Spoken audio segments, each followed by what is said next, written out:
പണ്ട് ഞാൻ 4-5 അധ്യായം വായിക്കാതെ കിടക്കത്തില്ലായിരുന്നു. ഇപ്പോഴോ? പണ്ട് വീട്ടിൽ നിന്ന് ഇറങ്ങുന്നതിന് മുമ്പ് ഞാൻ പ്രാർത്ഥിച്ചിട്ട് ഇറങ്ങുമായിരുന്നു.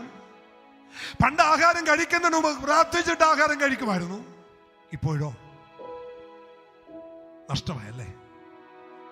വിളക്ക് കത്തിച്ചോ, ചൂലെടുത്തോ, ആടിച്ചു വാരിക്കോ, കിട്ടിയെന്ന് നിന്റെ അന്തരാത്മാവ് പറയുന്നത് വരെ അടിച്ചേക്കണം. നിനക്കറിയാം എവിടെയോ എവിടെയോ എവിടെയോ നിന്റെ നാണയം നഷ്ടപ്പെട്ടു പോയി. കുഞ്ഞെ പോയ സ്ഥലം പറഞ്ഞു തരാം. സങ്കീർത്തനം 1:1. ദുഷ്ടന്മാരുടെ ആലോചന പ്രകാരം നടക്കാം, അവിടെ തപ്പിയാ മതി. 2, പാപികളുടെ വഴിയിൽ നിൽക്കാതെ, അവിടെ തപ്പിയാ മതി. 3, പരിഹാസികളുടെ ഇരിപ്പിടത്തിൽ, അവിടെ തപ്പിയാ മതി. യഹോവയുടെ ന്യായപ്രമാണത്തിൽ സന്തോഷിച്ച് അവന്റെ ന്യായപ്രമാണത്തെ രാപ്പകൽ ധ്യാനിക്കുന്നവൻ ഭാഗ്യവാൻ.